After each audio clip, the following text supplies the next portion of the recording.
Era uma vez, em uma casa que já foi um lar acolhedor, uma mulher chamada Eleanor Vance.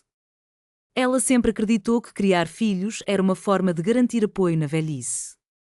No entanto, a realidade a atingiu como um peso imenso, revelando uma verdade dolorosa: criar filhos muitas vezes resulta em solidão na maturidade. Essa revelação a feriu profundamente, como uma agulha afiada cravando-se em seu coração, dificultando até mesmo a respiração. Após ser expulsa do seu próprio quarto, Eleanor deixou a casa em silêncio, sentindo que havia se tornado uma estranha em seu próprio lar. 3 meses passaram e, quando finalmente decidiu falar sobre sua vontade, seu filho Matthew desmoronou diante dela. A situação ficou ainda mais complicada com a chegada dos pais de sua nora, Jessica. Sem aviso, Jessica trouxe seus pais, que moravam a centenas de quilômetros, para ocupar o que havia sido o sagrado quarto de Eleanor. Com um sorriso radiante, como se estivesse anunciando uma boa nova, ela disse: "Mãe, você pode ficar conosco no quarto de hóspedes. Meus pais estão envelhecendo e têm dificuldades para se locomover. O quarto principal tem varanda, é mais iluminado e mais fácil para eles." Eleanor, no entanto, sentia-se como uma intrusa em sua própria casa. Enquanto a luz do sol entrava pelas portas de vidro, a sensação de frieza e solidão se instalava dentro dela. Olhando para o quarto que antes era seu, viu a porta aberta, repleta de malas desconhecidas e roupas de cama coloridas, contrastando com a sua vida que agora parecia ser tratada como lixo. Suas coisas, coletadas ao longo de uma vida, estavam empilhadas em um canto do quarto de hóspedes, incluindo até mesmo a poltrona velha que pertencera ao seu falecido marido, empurrada para o lado como se não tivesse valor. A cada nova descoberta, o coração de Eleanor afundava um pouco mais, como se estivesse caindo em um abismo sem fim. Uma sensação gélida penetrava até seus ossos. "Esqueça", pensou consigo mesma. "Sou uma mulher idosa e tudo que fiz foi me tornar um fardo para eles." Ela não gritou, não brigou. Sabia que discutir com alguém como Jessica seria em vão e seu filho, Matthew, que se deixara dominar pela esposa, não merecia que ela perdesse a calma. Naquela tarde, enquanto a nova família desfrutava de uma soneca tranquila, Eleanor decidiu agir. Com um pequeno sorriso de determinação, ela começou a arrumar uma mala. Eles poderiam pensar que era apenas uma birra, que ela logo voltaria, pronta para ser babá e o caixa eletrónico novamente. Quão ingênuos eram! Eleanor Vance, ex-professora de inglês, passou sua vida ensinando e defendendo seus princípios. No fundo, sabia que havia sido mal interpretada. 3 meses depois, ela convocou uma reunião familiar em seu antigo apartamento, agora repleto de luz, limpo e organizado. Com os rostos de sua família diante dela, ela retirou o testamento, já carimbado e notariado, e anunciou calmamente seus planos para seu patrimônio. Ao ouvir suas palavras, Matthew ficou instantaneamente vermelho, o rosto denunciando a confusão e o medo que agora pairavam no ar. Eleanor Vance sentia-se como um gato com o rabo pisado, tomada por uma fúria silenciosa. Aos 62 anos, após uma vida dedicada ao ensino de inglês no ensino médio, ela finalmente compreendia quem realmente detinha o poder dentro de sua família. Mas já era tarde demais para mudar a dinâmica que se instalara em seu lar. Após a morte de seu marido, há alguns anos, Eleanor imaginou que a aposentadoria traria um tempo de paz e tranquilidade. No entanto, quando seu filho Matthew se casou e teve um filho, Leo, a realidade foi bem diferente. A pedido do casal, ela se mudou para a casa deles, ansiosa para ajudar a cuidar do neto e a manter o lar. Durante o dia, Eleanor se dedicava a Leo e, à noite, preparava jantares e mantinha tudo limpo. À primeira vista, era a imagem de uma família feliz e unida, mas por trás daquela fachada tranquila havia um turbilhão escondido. Jessica, a nora de Eleanor, era jovem e bonita, com um talento inegável para encantar. Sua doçura, no entanto, escondia uma mente afiada e calculista. As contas da casa estavam fora de controle, com gastos excessivos em bolsas de grife, dias de spa e visitas frequentes ao salão, enquanto Eleanor e Matthew arcavam com a maior parte das despesas do lar. Jessica sempre mantinha um tom educado na presença da sogra, mas os olhares de desprezo e impaciência que lançava eram como agulhadas no coração de Eleanor. Durante os jantares, Jessica costumava fazer comentários que deixavam Eleanor desconfortável. Mãe, isso está um pouco pesado. Estamos tentando comer de forma mais saudável agora, com baixo carboidrato. E, em seguida, secretamente pedi uma enorme pizza de pepperoni para Leo. Certa vez, ao pegar os óculos de leitura que Lilanar deixara na mesa de café, ela exclamou dramaticamente: "Oh, mãe, essas armações estão tão vintage. Vou encomendar um par novo na Warby Parker." Mas, claro, nunca o fez. Lilanar decidiu ignorar essas pequenas provocações. Convencia-se de que a harmonia familiar era o mais importante. Matthew estava preso entre as duas, e isso não era fácil para ele. Além disso, a casa onde viviam era, na verdade, dela. Ela e o falecido marido haviam economizado durante a vida inteira para comprá-la, e a escritura estava em seu nome de maneira cristalina. Quando Matthew se casou, Lilanar decidiu ser generosa. "Vocês estão começando agora e a vida é cara. Que tal se mudassem para cá? Temos espaço de sobra e podemos nos ajudar." Nunca cobrou aluguel e frequentemente usava sua aposentadoria para ajudar com as contas e as compras. Acreditava que todos aqueles sacrifícios resultariam em gratidão e respeito genuínos. Mas há cerca de um mês, Jéssica começou a mencionar casualmente seus próprios pais. "Mãe, a situação deles em casa está desesperadora. O aluguel é velho e úmido e no inverno é congelante, enquanto no verão é insuportavelmente abafado. A artrite do meu pai é tão severa que ele mal consegue andar quando chove. E os médicos de lá não são tão bons. Talvez fosse melhor se eles viessem para cá por um tempo, apenas para descansar e se recuperar." Ao ouvir isso, o estômago de Lilanar se contraiu, uma sensação pesada e angustiante tomou conta dela. Aquela casa já estava cheia, com 3 quartos, e a presença de mais 2 pessoas a deixava apreensiva. Onde eles iriam dormir? A ideia de acolher mais familiares parecia um sonho distante, uma realidade que ela não estava pronta para enfrentar. As vidas de Jéssica e eu eram tão diferentes que, com tantas pessoas sob o mesmo teto, parecia que estávamos destinados a conflitos. Eu tentava expressar minhas preocupações de forma gentil e educada. "Jéssica, é maravilhoso que você queira cuidar dos seus pais, mas precisamos ser realistas. Não temos espaço suficiente. Se eles viessem, onde iriam ficar? Nossas rotinas são tão diferentes que temo que eles não se sentiriam confortáveis e isso tornaria tudo mais difícil para eles." Jéssica apenas sorriu, não insistiu no assunto e voltou a olhar para seu celular, seus dedos dançando rapidamente sobre a tela. Eu pensei que aquela conversa tinha acabado ali, sem saber que ela não tinha a menor intenção de realmente discutir o assunto comigo. Naquele dia, eu tinha uma aula de aquarela pela manhã no colégio comunitário local. Parei para comprar algumas coisas no mercado a caminho de casa, planejando preparar um jantar especial para todos. No momento em que coloquei a chave na porta e entrei, congelei. Ali, empilhadas à porta, estavam várias malas surradas e algumas grandes sacolas de plástico listradas, abarrotadas e fora de lugar. Eu ouvi risadas desconhecidas vindo da sala de estar. Tirei os sapatos e caminhei para dentro, onde encontrei 2 estranhos sentados no meu sofá, aquele lugar que sempre ocupava. Eles olhavam ao redor com uma mistura de desconforto e curiosidade. Um era um homem com cabelos grisalhos e pele marcada pelo tempo. A outra era uma mulher mais velha, vestindo uma blusa de flores, e seu rosto era como um mapa de rugas. Eram os pais de Jéssica. Eu só os tinha encontrado uma vez, rapidamente, no casamento. Ao ouvir a porta, Jéssica apressou-se a sair do quarto principal, esticando um sorriso artificial no rosto. Ela entrelaçou seu braço no meu de uma forma um pouco exagerada. "Mãe, você está em casa. Olha, meus pais estão aqui." Anunciou como se fosse uma notícia maravilhosa. "Eles vão morar conosco a partir de agora. Vai ser muito mais animado com mais pessoas. Já coloquei suas coisas no quarto de hóspedes", continuou, com a voz alegre e vibrante. O quarto principal era para os meus pais. Eles são mais velhos e têm o sono leve, e o quarto principal é mais silencioso. Além disso, tem aquela varanda grande.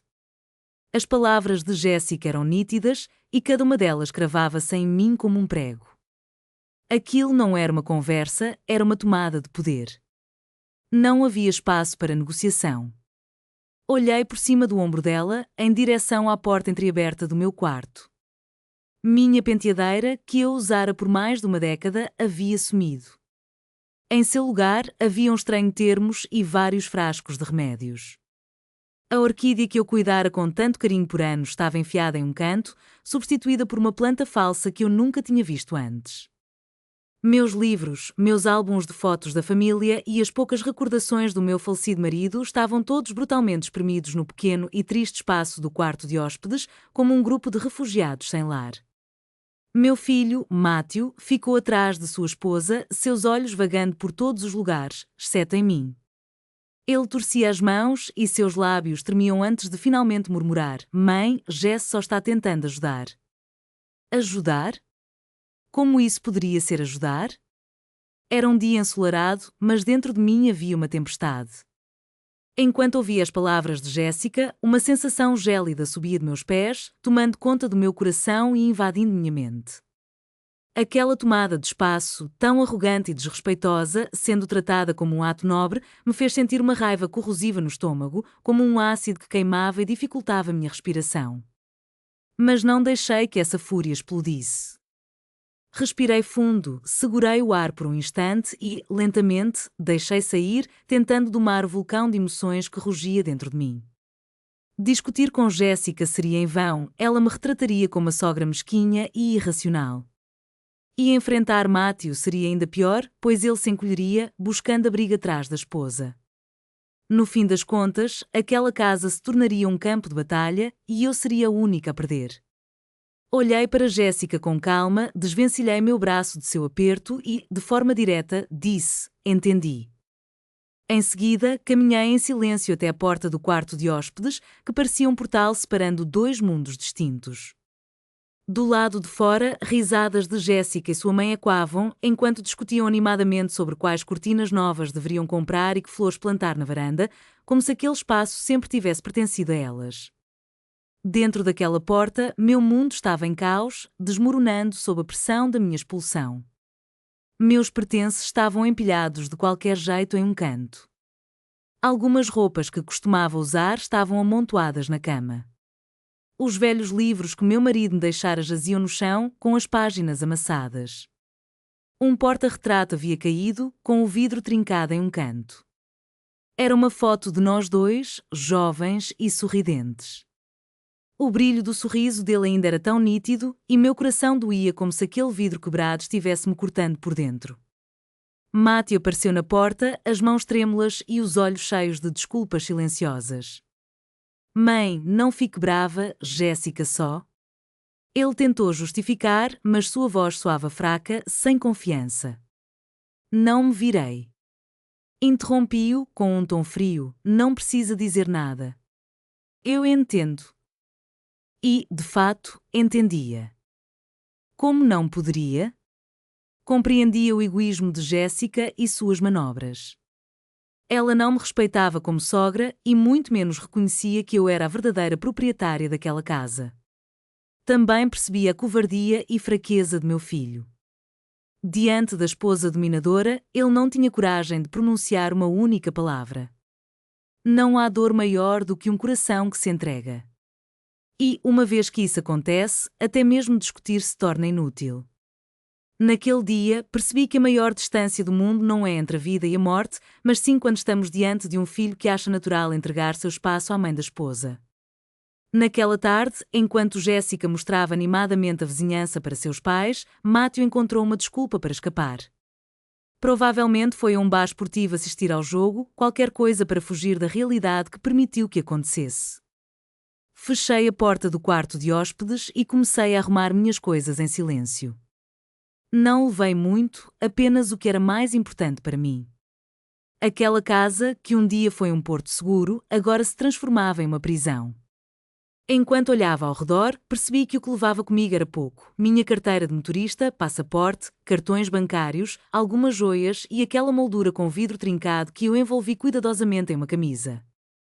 As roupas, a roupa de cama, os objetos do dia-a-dia, deixei quase tudo para trás.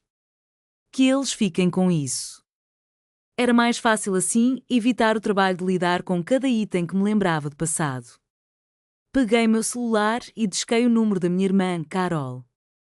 Oi, Carol, preciso de um favor, comecei, tentando soar tranquila. Você ainda tem o número daquela empresa de limpeza que você usou? Preciso de uma equipe confiável para fazer uma limpeza profunda no meu antigo apartamento amanhã. Estou planejando voltar para lá.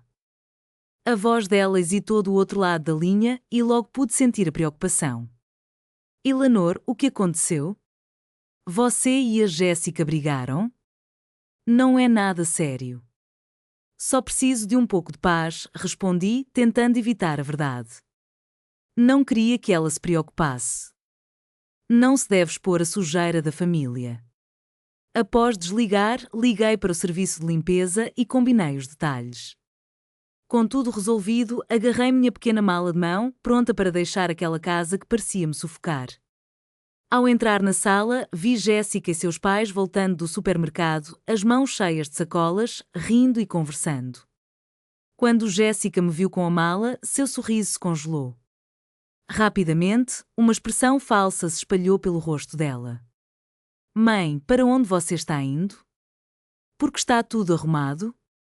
Somos uma família. Não devemos deixar as coisas apodrecerem. Não fique chateada por algo tão pequeno. Ela colocou a mão no meu braço, como se tentasse puxar de volta a conversa. Se você realmente está desconfortável, podemos sentar e conversar sobre isso. Conversar. O que ela realmente queria dizer era que não estava disposta a devolver o quarto. Achava que eu estava apenas fazendo uma birra, planejando ficar com Carol por alguns dias até que eu esfriasse ou eles se desculpassem com um pedido medíocre. Conversar, pensei comigo, depois que você já jogou todas as minhas coisas fora? Não consegui nem olhar para ela. Virei as costas e caminhei até a porta para calçar meus sapatos. Mãe, você realmente vai embora? Matthew, que acabara de chegar, percebeu o que eu fazia e o pânico cruzou seu rosto. Ele estendeu a mão para me parar, mas Jéssica, rápida, agarrou seu braço e lançou-lhe um olhar cortante, como se dissesse, deixa ela ir. Para onde uma velha vai? Não tem dinheiro, nem apoio. Ela volta logo, pronta para fazer o que mandamos. Ri para mim mesma, pensando na audácia daquela gente. Você dá 1 centímetro e eles tomam 10 milhas, até te encurralarem. Não vale a pena discutir com eles. Melhor jogar suas cartas e deixar que enfrentem a realidade. Ignorando o drama, abri a porta da frente e olhei para Matthew, com a voz firme como aço. Vou voltar para minha casa. Agora vocês estão por conta própria.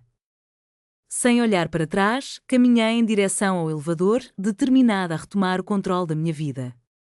As portas se fecharam lentamente, isolando o sorriso falso de Jéssica e o olhar desesperado e impotente de Matthew. O táxi que eu havia chamado já me guardava lá embaixo.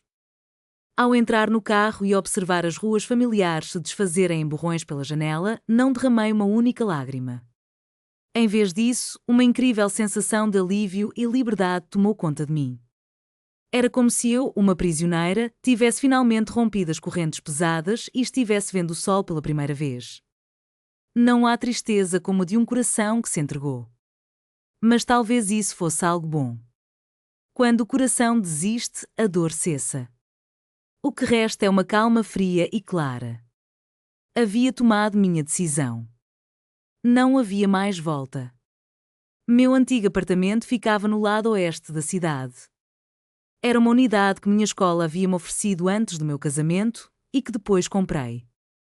Não era grande, apenas 2 quartos, mas estava em uma ótima localização e o bairro era tranquilo.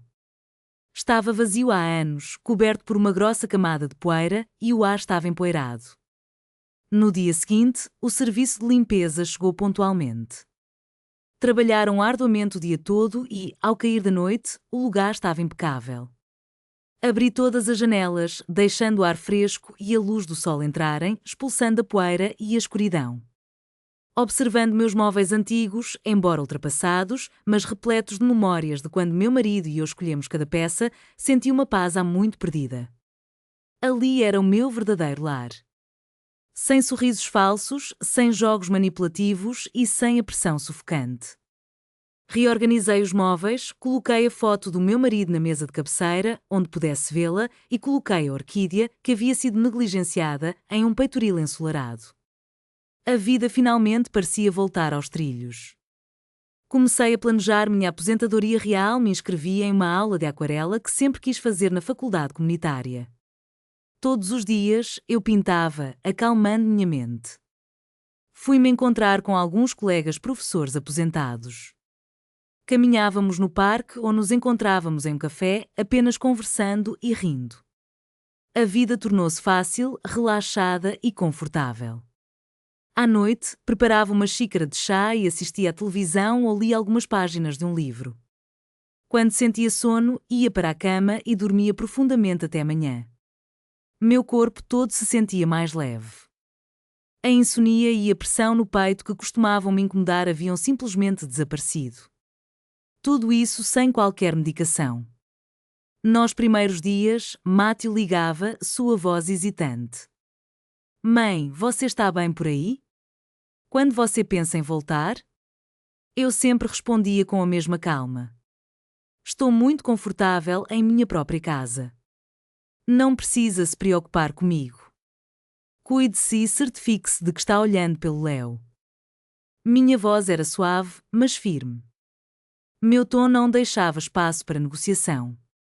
Com o tempo, ele deve ter percebido minha determinação. Ou talvez Jéssica o tenha aconselhado a parar. As ligações tornaram-se menos frequentes. Às vezes, ele enviava uma mensagem genérica de ação de graças ou um "Como você está, mãe?". Parecia frio, como se estivesse apenas cumprindo uma obrigação. Mas não me importava.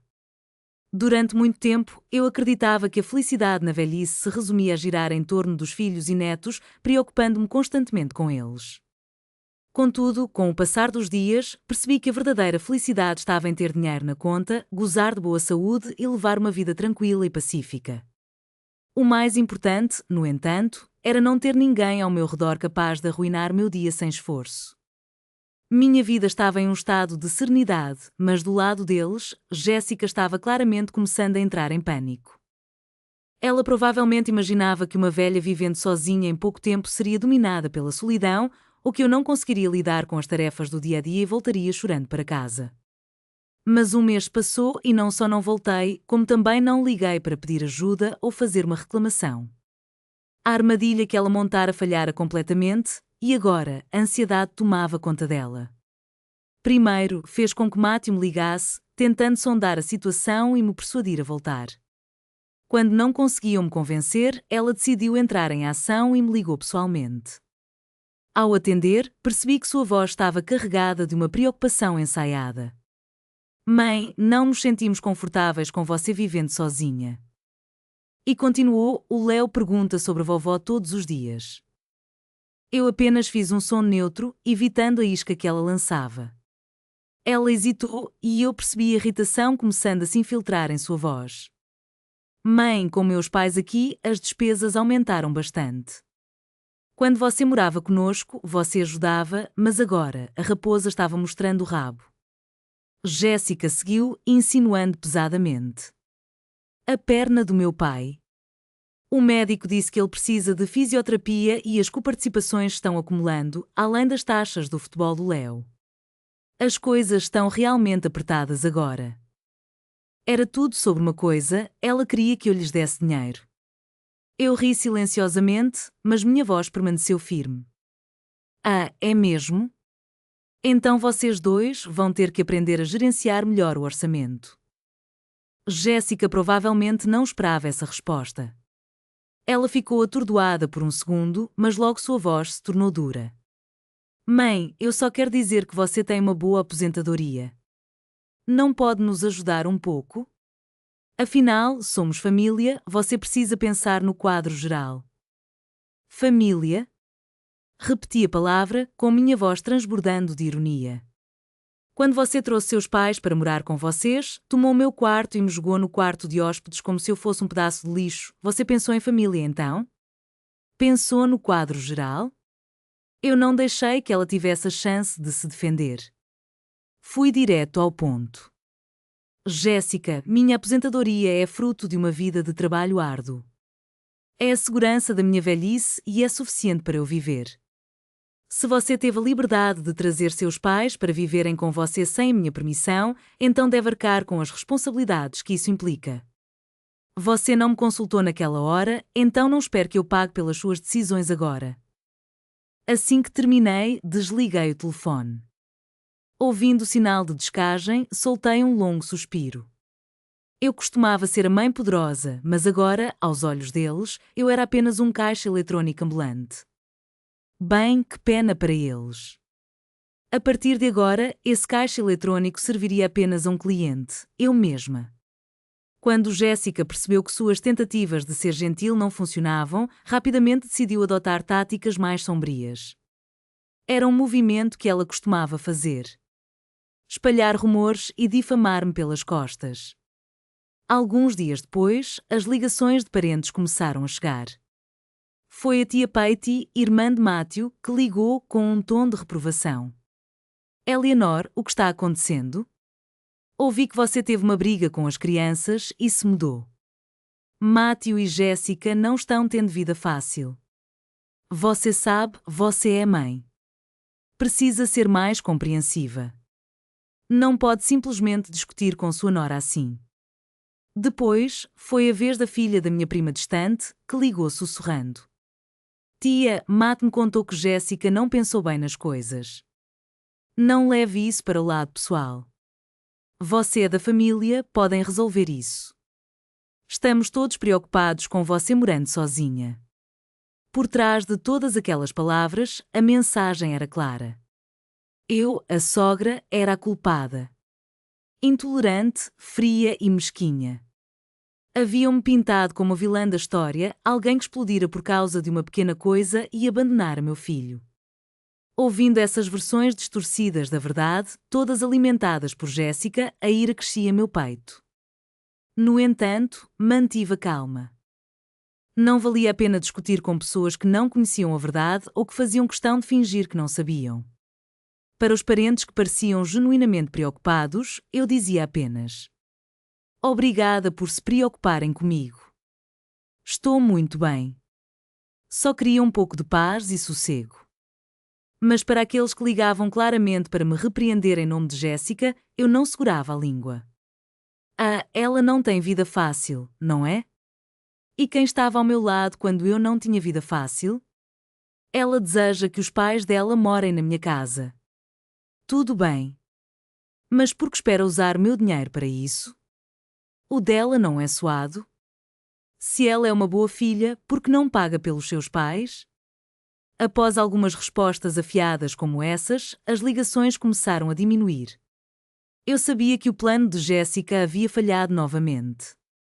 No entanto, toda essa situação me ensinou uma lição valiosa: fofocas são perigosas. Não poderia simplesmente ficar de braços cruzados enquanto Jéssica manchava meu nome. Assim, decidi reunir evidências de forma metódica.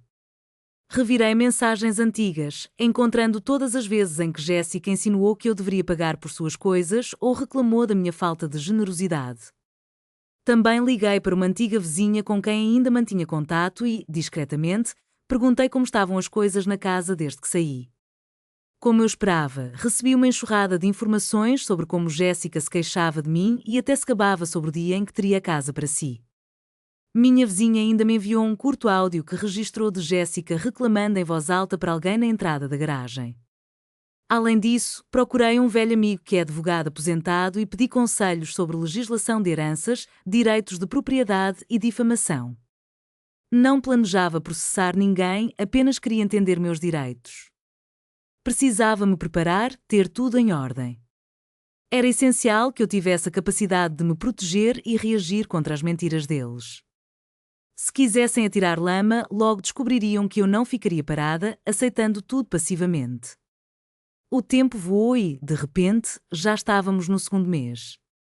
Assim como eu havia previsto, a vida de Matthew e Jéssica começou a desmoronar sem a babá e o caixa eletrónico que costumavam ter à disposição.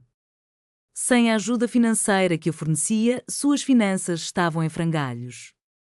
Jéssica, que ainda gastava dinheiro como se não houvesse amanhã, rapidamente os mergulhou em dívidas.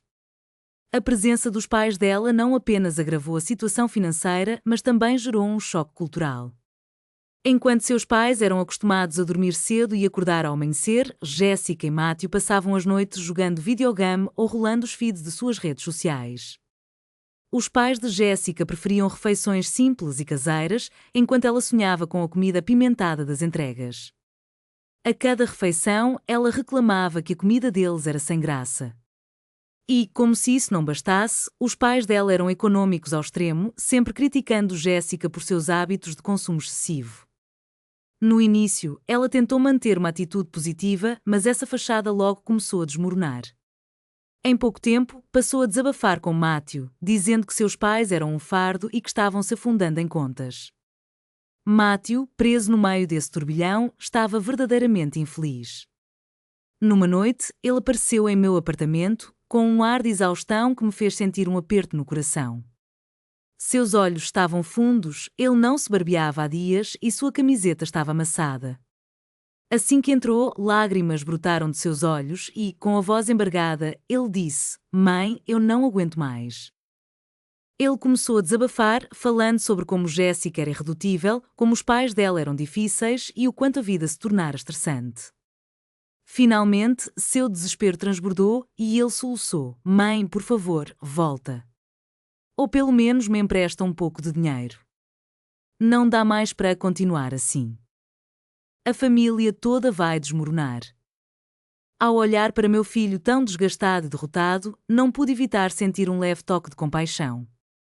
Ele é meu filho, meu sangue, a criança na qual investi toda a minha vida.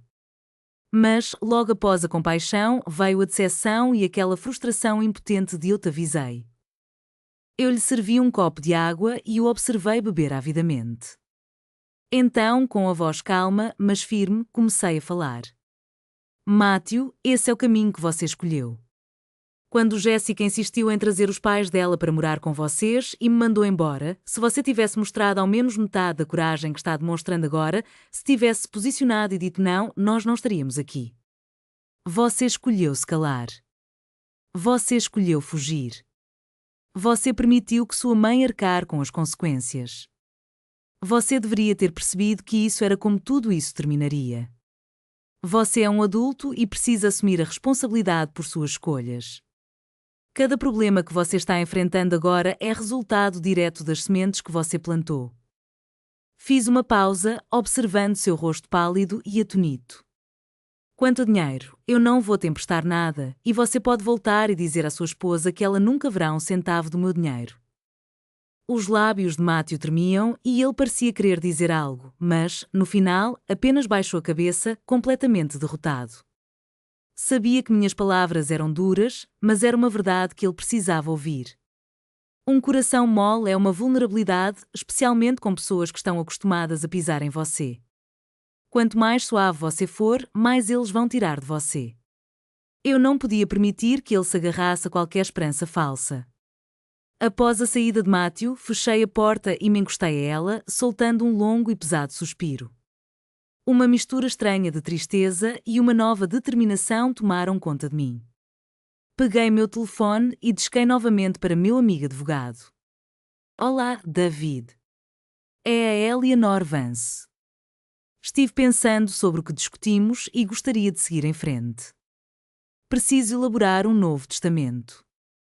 Ele ficou em silêncio por um momento, antes de perguntar com suavidade: "Eleanor, você tem certeza? Não quer reconsiderar? Ele é seu único filho." "Tenho certeza", respondi sem hesitação. Algumas pessoas simplesmente não valem mais a energia emocional que gastamos com elas. David não tentou me convencer do contrário. Ele apenas explicou o processo de forma profissional, detalhando o que eu precisava fazer e quais documentos deveria levar. Após desligar, sentei no sofá e comecei a refletir. Meus principais bens eram 2 propriedades, a casa onde eles moravam, avaliada em cerca de 4 milhões de dólares, e meu apartamento atual, que, embora menor, valia mais de 2 milhões. Além disso, eu possuía várias centenas de milhares em poupança e alguns investimentos. Era tudo o que meu marido e eu havíamos trabalhado e economizado durante nossas vidas. Antes, acreditava sem questionar que tudo isso seria deixado para Matthew. Ele era nosso único filho. Para quem mais poderia ir? Mas agora, minha perspectiva havia mudado. A fraqueza de Matthew e a natureza gananciosa e egoísta de Jessica congelaram meu coração. Se eu deixasse aquele dinheiro para eles, já podia imaginar os dois se consumindo em brigas por cada centavo. E eu? Provavelmente estaria sem um tostão na mão. De jeito nenhum. Meu dinheiro não seria desperdiçado por essas pessoas ingratas e ávidas. Peguei uma caneta e papel e comecei a planejar.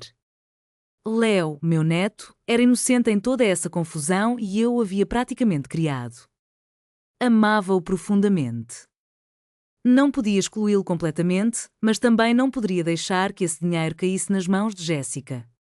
Após refletir, decidi reservar 10% do meu patrimônio total em um fundo educacional dedicado. Designaria um executor confiável, como minha irmã Carol ou uma empresa profissional. Esse dinheiro só poderia ser usado para a futura educação de Leo, o principal não poderia ser tocado por ninguém até que ele fosse adulto. Quanto aos outros 90%, olhei pela janela para o céu azul e minha mente se clareou. Eu ia doar tudo.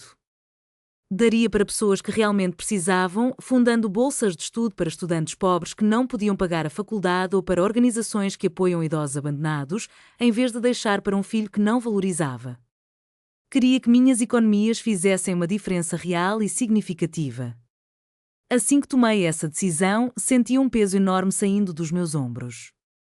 No dia seguinte, reuni todos os meus documentos conforme David havia orientado e fui ao cartório. Declarei meus desejos palavra por palavra, com a voz clara e firme.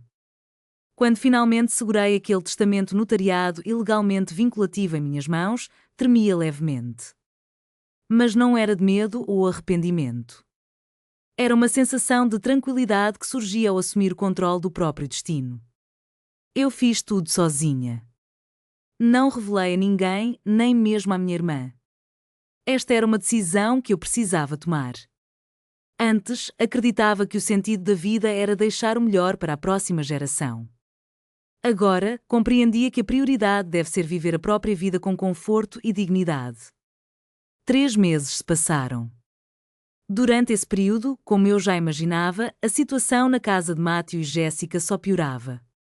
Minha irmã me contou que eles brigavam constantemente, principalmente por causa de dinheiro. Jessica, por sua vez, começou a reclamar abertamente de seus próprios pais, chamando-os de peso. Seus pais, que também não eram santos, revidavam, acusando Matthew de ser um loser sem coragem, incapaz de sustentar a esposa.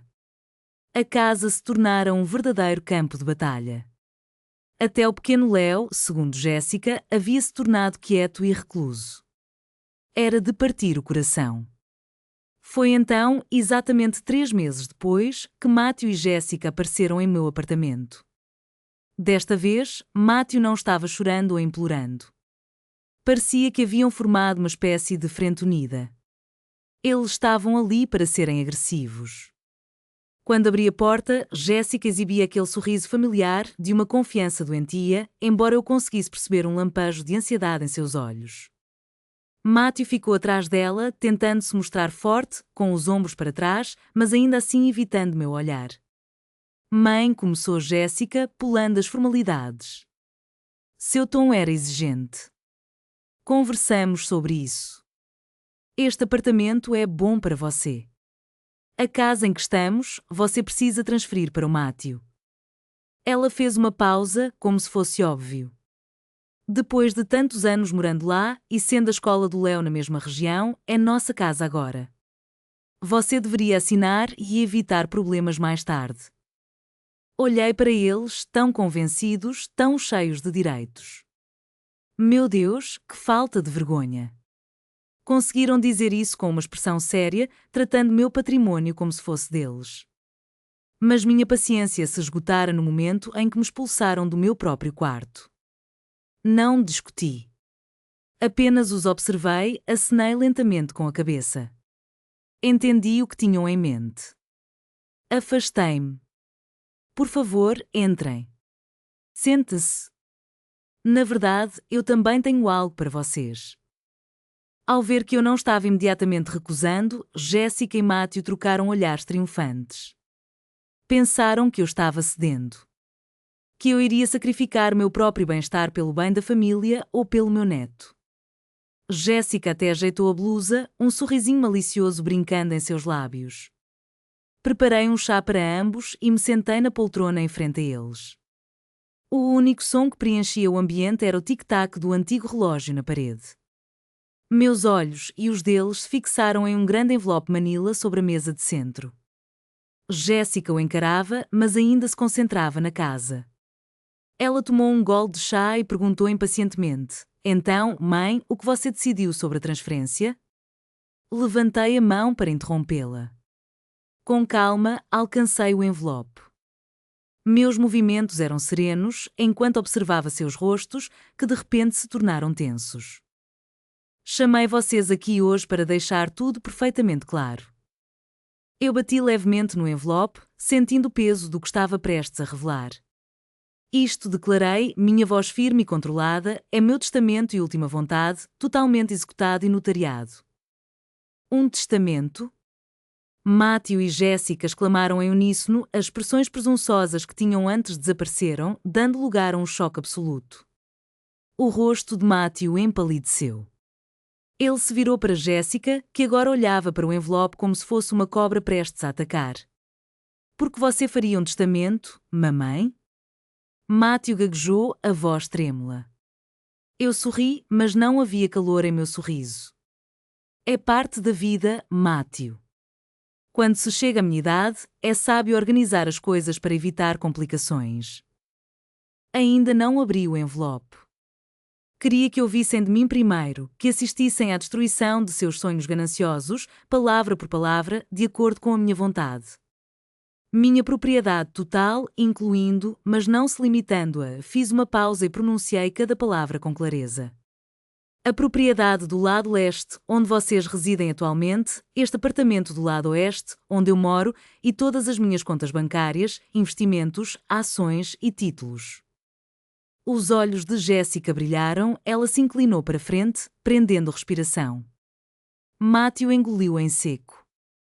Após a minha morte, continuei, com a mesma casualidade de quem discute o clima, será distribuído da seguinte forma. Parte 1, 10% do meu patrimônio total será colocado em um fundo educacional dedicado, a ser usado exclusivamente para a educação do meu neto, Leo Vance.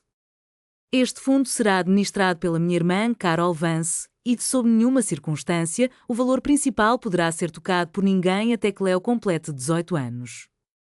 O rosto de Jéssica escureceu, a raiva era evidente, mas antes que ela pudesse protestar, eu dei o golpe final. Parte 2.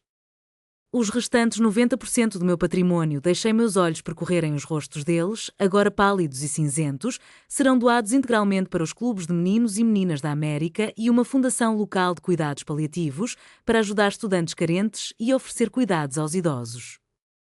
As palavras pairaram no ar, a sala estava tão silenciosa que era sufocante. Até o tic-tac do relógio soava alto e hostil. O rosto de Matthew passou do branco ao cinza e, finalmente, a um vermelho manchado. Sua boca estava entreaberta, ele parecia um peixe fora d'água, ofegante, mas sem emitir som. Jéssica, no entanto, levantou-se do sofá, apontando um dedo trêmulo para mim, sua voz um grito agudo de indignação. O quê? Você está doando tudo? Você está louca? Está entregando todo o nosso dinheiro a estranhos? E nós? E o Matthew? Ele é seu filho, seu único filho. Sua voz era como uma faca. Eu apenas encarei, meu rosto sereno. Mamãe? A voz de Matthew finalmente emergiu, sacudido pelo grito dela. Ele se levantou, tremendo de raiva, os olhos avermelhados. Como você pôde? Como você pode fazer isso comigo? Eu sou seu filho. Como pode dar nossa casa, todo o nosso dinheiro a estranhos? Como vamos viver? Ele estava furioso, as veias do pescoço saltadas. E ali estava, a máscara havia caído.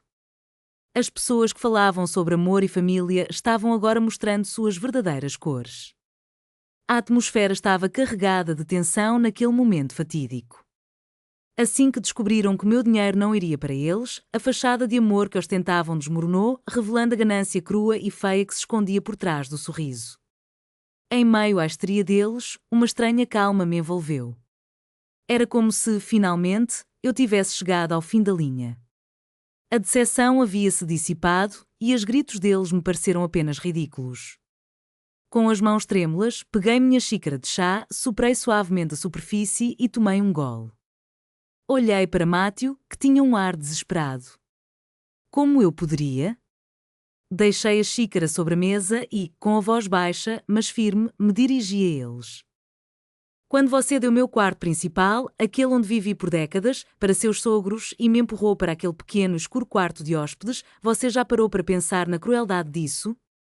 E quando você permitiu que os pertences do meu falecido marido fossem jogados em uma pilha? Alguma vez se perguntou como pôde ser tão insensível? Meu olhar encontrou o de Jéssica, que estava em um misto de vermelho e branco, a fúria estampada no rosto. E você? Fala sobre cuidar dos seus pais. Isso é seu direito. Nunca o impedi. Mas viver na minha casa enquanto mira a minha conta bancária e espera que eu pague sua suposta piedade filial? Isso não é seu direito. A verdade estava ali, nua e crua. Quantas vezes, nos últimos 3 meses, você se preocupou em saber como eu estava? Não uma única vez. A menos que fosse para insinuar sobre dinheiro ou exigir a casa. Alguma vez perguntou se eu estava bem? Antes que pudessem me responder, peguei meu telefone e apertei o play. A gravação da mensagem de voz da minha vizinha encheu o ambiente silencioso. A voz afiada e reclamadora de Jéssica ecoou: "Estou tão cansada disso. Aquela velha é tão teimosa. Ela tem sua pensão. Porque está aguardando tudo? Não é como se pudesse levar consigo. No final, tudo vai ser nosso de qualquer jeito. E agora ela se muda e nos deixa com essa bagunça toda." A gravação era cristalina e eu vi os rostos de Jéssica e Matthew ficarem púrpuras de vergonha. Jéssica parecia horrorizada, incapaz de acreditar que eu tinha provas. Viu? Desliquei a gravação. Essa é sua família. Esse é o respeito que você tem. Não dá para querer os dois lados. Não dá para desfrutar da minha generosidade enquanto me trata como lixo e ainda esperar herdar tudo que sou. O mundo não funcionava dessa maneira. Jéssica, percebendo que sua máscara havia caído, decidiu abandonar qualquer pretensão. E daí, colocou as mãos nos quadris, a voz carregada de desprezo. E daí se eu reclamei? Somos nós que devemos cuidar de você, do seu dinheiro, da sua casa. Deveria ser tudo nosso. Você dá tudo de mão beijada. Quem vai cuidar de você quando estiver doente e velha? Hã? Estranhos? Ri, um riso frio e amargo. Cuidar de mim depois de me expulsar da minha própria casa? Isso você chama de cuidar de mim? O tom era cortante. Deixe-me ser bem clara. Eu preferiria queimar meu dinheiro e assistir às chamas do que deixar um único centavo para parasitas ingratos e manipuladores como vocês. E quanto à minha velhice, não se preocupe. Eu tenho minha pensão, minha própria casa e estou com boa saúde. Se o dia chegar em que eu não puder mais cuidar de mim mesma, vou vender essa casa e me mudar para a melhor comunidade de aposentadoria que eu conseguir encontrar. Isso seria 100 vezes melhor do que viver com vocês. Mon, como você pode dizer isso? Matthew implorou, tentando uma nova abordagem. Nós somos família. Asterisco asterisco parte 14, a queda do castelo de cartas asterisco asterisco. O sangue é mais espesso que a água, ouvi dizer uma vez. Mas, para mim, essa frase tinha perdido todo o significado. Olhei nos olhos de Matthew, sem desviar o olhar, e uma onda de frieza tomou conta de mim. O momento em que ele permaneceu impassível enquanto eu era expulsa do meu próprio quarto ainda queimava na minha memória. As coisas do meu marido jogadas ao chão como se não fossem nada. A família que ele mencionava havia-se despedaçado em 1000 pedaços e eu não tinha mais paciência para discutir laços de sangue. Não me fale sobre família, eu disse, com a voz firme. Seu crédito comigo está esgotado. Com a apelação emocional falhando, Jéssica decidiu partir para o ataque. Muito bem, Eleanor. Se você tentar doar aquele dinheiro, nós vamos te processar. Diremos ao tribunal que você está mentalmente incompetente, que isso é um abandono malicioso. Processa-me, eu ri, um riso quicou na sala. Sinta-se à vontade. Retirei um cartão de visitas do envelope e o deslizei sobre a mesa. Este é meu advogado. Você pode falar com ele. E então, puxando outro documento, acrescentei, e isso é uma avaliação física e psiquiátrica que fiz na semana passada. Comprova que estou em perfeita saúde e com a mente sã. Meu testamento está notariado e é legalmente inquebrável. Minhas palavras cortantes pareciam ecoar enquanto eu continuava. E quanto ao abandono, vamos refletir. Quem exatamente abandonou quem? Quem foi expulso de casa? Mostrei os textos e as gravações que tinha. Estou mais do que disposta a discutir isso em tribunal. Por fim, lancei o golpe final. E mais uma coisa, a escritura daquela casa em que vocês estão vivendo está 100% em meu nome. Tenho o direito de reavê-la a qualquer momento. Eu poderia ter deixado passar por causa de Matthew, mas, já que eles queriam jogar sujo, tudo bem. Vou-te dar 1 mês. Façam as malas, levem seus pais e saiam da minha casa. Se não estiverem fora em 30 dias, meu advogado entrará com um pedido formal de despejo. As palavras acertaram Matthew como um trem desgovernado. Ele desmoronou. Finalmente, compreendeu que eu não estava brincando. Caiu de joelhos, arrastou-se até mim e agarrou minhas pernas, soluçando. Mãe, eu estava errado. Sinto muito. Fui estúpido. Escutei a Jéssica. Por favor, mãe, não me expulse. Não dou o dinheiro. Eu farei qualquer coisa. Vou-me divorciar dela. Vou-me divorciar da Jéssica. Mãe, farei qualquer coisa. Apenas não me desonre. As lágrimas dele encharcavam minha calça e a cena era patética, de partir o coração. Jéssica, percebendo que seu plano estava em ruínas, imediatamente começou a chorar também. Mãe, eu também estava errada. Só estava tentando ajudar meus pais. Queria fazer o melhor para a família. Por favor, nos perdoe. Seremos melhores. Prometo. Nunca mais faremos isso. Eram como uma dupla dinâmica, tentando manipular a situação. Se isso tivesse acontecido 3 meses atrás, as lágrimas do meu filho poderiam ter derretido meu coração. Mas não mais. Agora, meu coração era como uma rocha sólida. Olhei para aquela performance desesperada e feia com desprezo. Afastei as mãos de Matthew das minhas pernas e me levantei, olhando para eles. É tarde demais. Quando você me tratou como uma tola, quando olhou para a minha casa como se fosse um direito seu, quando me tratou como lixo, essa foi a sua escolha. Eu te dei oportunidades. Você as pisoteou. Suas lágrimas não significam nada para mim. Você fez sua cama. Agora, deite-se nela. Apontei para a porta, a decisão estava tomada. Você tem 1 mês. Agora, saia do meu apartamento. Minha voz soou firme como ferro. Eles ficaram-me olhando, com expressões que mesclavam ódio e choque. Jéssica parecia pronta para cuspir em minha direção, mas dentro dela havia a consciência de que a batalha estava perdida. Matthew, com um semblante completamente destruído, deixou que ela o puxasse para ficar de pé e arrastasse para fora. Após a saída deles, me vi sozinha na sala silenciosa. A luz do sol entrava pelas janelas e respirei fundo, sentindo o peso dos anos se dissipar. Pela primeira vez em muito tempo, uma leveza invadiu meu ser. Eu finalmente havia expurgado o veneno da minha vida.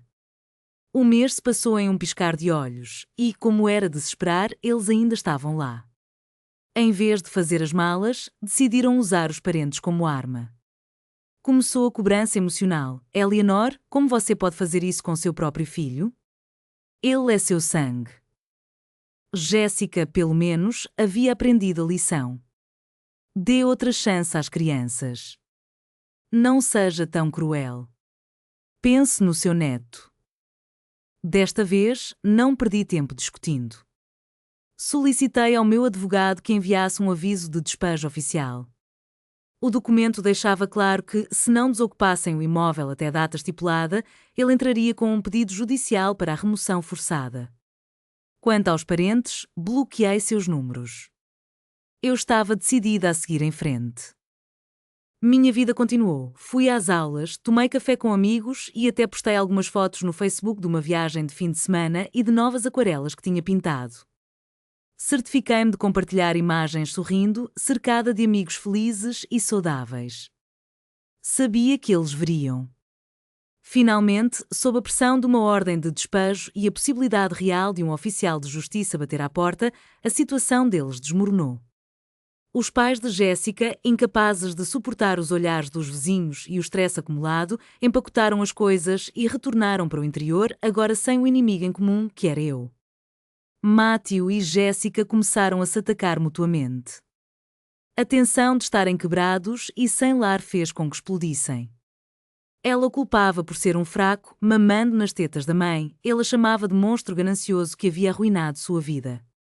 O ponto culminante ocorreu quando Matthew descobriu que Jéssica estava transferindo secretamente o último dinheiro da conta conjunta para a sua própria conta e que já havia se encontrado com um advogado de divórcio.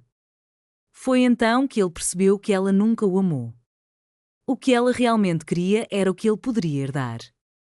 Eles entraram com o pedido de divórcio 2 dias antes do prazo de despejo. Foi um processo tumultuado, mas não era mais meu problema. No dia seguinte em que se mudaram, cada um levando apenas algumas malas, meu advogado cuidou da entrega das chaves. Jéssica, imagino, voltou para os pais dela, enquanto Matthew alugou um pequeno e escuro quarto em um prédio degradado, bem afastado.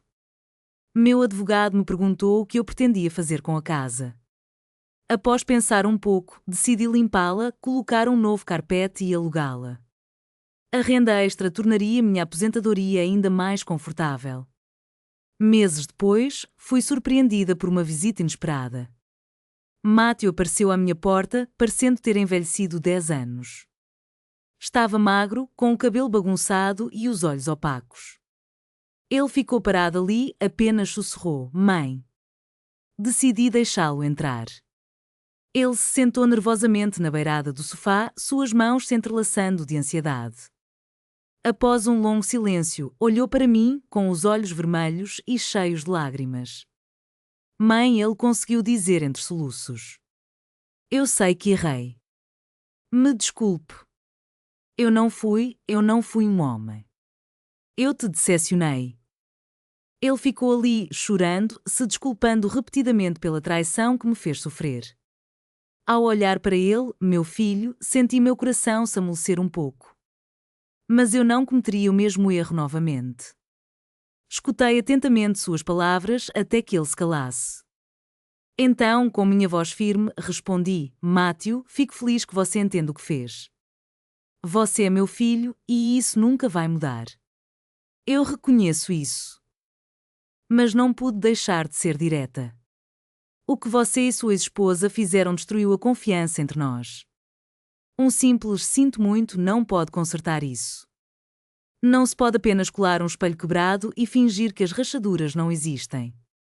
Olhei em seus olhos, decidida. "Eu vou-te aceitar como meu filho. Você pode vir me visitar, mas não podemos voltar a ser como antes. Você é um adulto e precisa seguir seu próprio caminho. Eu não serei sua rede de segurança. Não serei seu caixa eletrônico.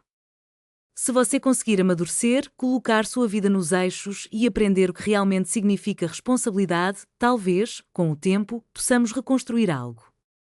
Mas, por enquanto, é assim que precisa ser." Não lhe dei dinheiro, ele precisava aprender a se sustentar. Por outro lado, minha vida estava maravilhosa.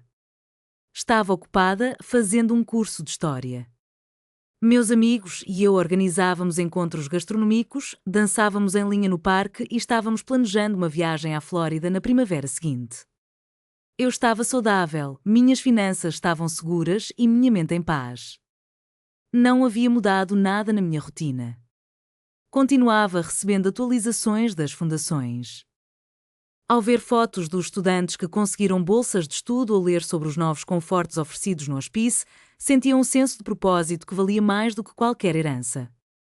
Às vezes, compartilhava a minha história com amigos, não para me gabar, mas para alertá-los. Nos anos mais avançados, é preciso proteger a si mesmo, seus bens e seus limites. Não se pode se queimar para aquecer os filhos. A felicidade deles é a responsabilidade deles. Nosso primeiro dever é viver nossas vidas com dignidade. A maior sabedoria da velhice não está em quanto você deixa para seus filhos, mas em quanta dignidade e quanta liberdade você conseguiu preservar para si mesmo.